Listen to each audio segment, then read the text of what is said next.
ಮಧ್ಯಪ್ರಾಚ್ಯದಲ್ಲಿ ರಾಷ್ಟ್ರದಲ್ಲಿ ಉಂಟಾಗಿರುವ ಸಂಘರ್ಷದ ಹಿನ್ನೆಲೆಯಲ್ಲಿ ಈವರೆಗೆ 3.75 ಲಕ್ಷಕ್ಕೂ ಅಧಿಕ ಭಾರತೀಯರನ್ನು ಸುರಕ್ಷಿತವಾಗಿ ತಾಯ್ನಾಡಿಗೆ ಕರೆತರಲಾಗಿದೆ. ಇರಾನ್ ಒಂದರಿಂದಲೇ 1,000 ಮಂದಿ ಭಾರತೀಯರು ಸ್ವದೇಶಕ್ಕೆ ವಾಪಸ್ಸಾಗಿದ್ದಾರೆ ಎಂದು ಪ್ರಧಾನಿ ನರೇಂದ್ರ ಮೋದಿ ಲೋಕಸಭೆಯಲ್ಲಿಂದು ಹೇಳಿದ್ದಾರೆ. ಮಧ್ಯಪ್ರಾಚ್ಯ ದೇಶಗಳ ಪರಿಸ್ಥಿತಿ ಕುರಿತು ವಿವರ ನೀಡಿದ ಅವರು, ಅದೇ ರೀತಿ ಕೊಲ್ಲಿ ದೇಶಗಳಲ್ಲಿ 1 ಕೋಟಿಗೂ ಹೆಚ್ಚು ಭಾರತೀಯರು ನೆಲೆಸಿದ್ದು, ಅವರಿಗಾಗಿ ನಿಯಂತ್ರಣ ಕೊಠಡಿ, ಸಹಾಯವಾಣಿಗಳ ಮೂಲಕ ಸೇವೆ ಕಲ್ಪಿಸಲಾಗುತ್ತಿದೆ. ಈ ಬಿಕ್ಕಟ್ಟಿನ ಪರಿಸ್ಥಿತಿಯಲ್ಲಿ ವಿದೇಶಗಳಲ್ಲಿರುವ ಭಾರತೀಯರ ಭದ್ರತೆಗೆ ಹೆಚ್ಚಿನ ಪ್ರಾಧಾನ್ಯತೆ ನೀಡಲಾಗಿದೆ ಎಂದರು. ಗೃಹ ಬಳಕೆ ಎಲ್ಪಿಜಿ ಸಿಲಿಂಡರ್ ಪೂರೈಕೆಗೆ ಹೆಚ್ಚಿನ ಆದ್ಯತೆ ನೀಡಲಾಗುತ್ತಿದೆ. ದೇಶೀಯವಾಗಿ ಅಡುಗೆ ಅನಿಲ ಉತ್ಪಾದನೆಯನ್ನು ಹೆಚ್ಚಿಸಲಾಗಿದೆ. ಹೊರ್ಮುಜ್ ಜಲಸಂಧಿಯಲ್ಲಿ ಸಿಲುಕಿದ್ದ ಭಾರತೀಯ ನೌಕೆಗಳನ್ನು ಸುರಕ್ಷಿತವಾಗಿ ಕರೆತರಲಾಗಿದೆ.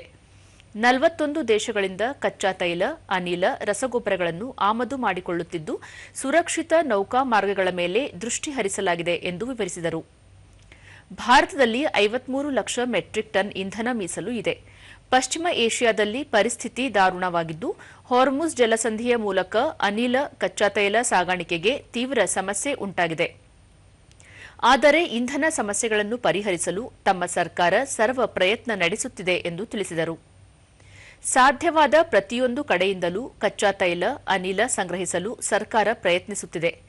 ಕಚ್ಚಾ ತೈಲ, ಅನಿಲ, ರಸಗೊಬ್ಬರ ಸರಬರಾಜಿಗೆ ಯಾವುದೇ ತೊಂದರೆಯಾಗದಂತೆ ಎಲ್ಲ ಪ್ರಯತ್ನ ಸರ್ಕಾರ ಕೈಗೊಂಡಿದ್ದು, ಕಾಳಸಂತೆಕೋರರ ವಿರುದ್ಧ ಕಠಿಣ ಕ್ರಮ ಕೈಗೊಳ್ಳುವಂತೆ ರಾಜ್ಯ ಸರ್ಕಾರಗಳಿಗೆ ಸೂಚಿಸಲಾಗಿದೆ ಎಂದರು.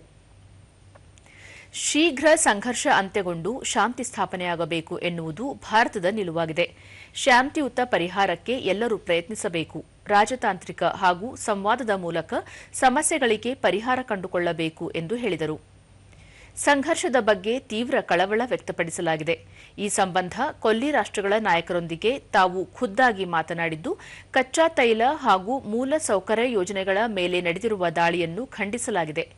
ಅದೇ ರೀತಿ ಈ ಸಂಕಷ್ಟ ಪರಿಸ್ಥಿತಿಯನ್ನು ದುರುಪಯೋಗಪಡಿಸಿಕೊಳ್ಳುವ ಶಕ್ತಿಗಳ ಮೇಲೆ ಕ್ರಮ ಕೈಗೊಳ್ಳಲು ಭದ್ರತಾ ಪಡೆಗಳನ್ನು ಜಾಗೃತಗೊಳಿಸಿರುವುದಾಗಿ ಹೇಳಿದ್ದಾರೆ. ಈ ಸಂಘರ್ಷದಿಂದ ಅನೇಕ ದುಷ್ಪರಿಣಾಮಗಳು ಸಂಭವಿಸುವ ಅವಕಾಶವಿದೆ. ಹಾಗಾಗಿ ಇದನ್ನು ದೃಢವಾಗಿ ಎದುರಿಸಲು ಎಲ್ಲರೂ ಐಕ್ಯತೆಯಿಂದ ಇರಬೇಕೆಂದು ಕರೆ ನೀಡಿದ್ದಾರೆ. दुनिया में जाए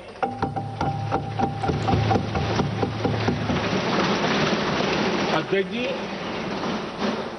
जब से ये युद्ध शुरू हुआ है तब से ही प्रभावित देशों में हर भारतीय को जरूरी मदद दी जा रही है.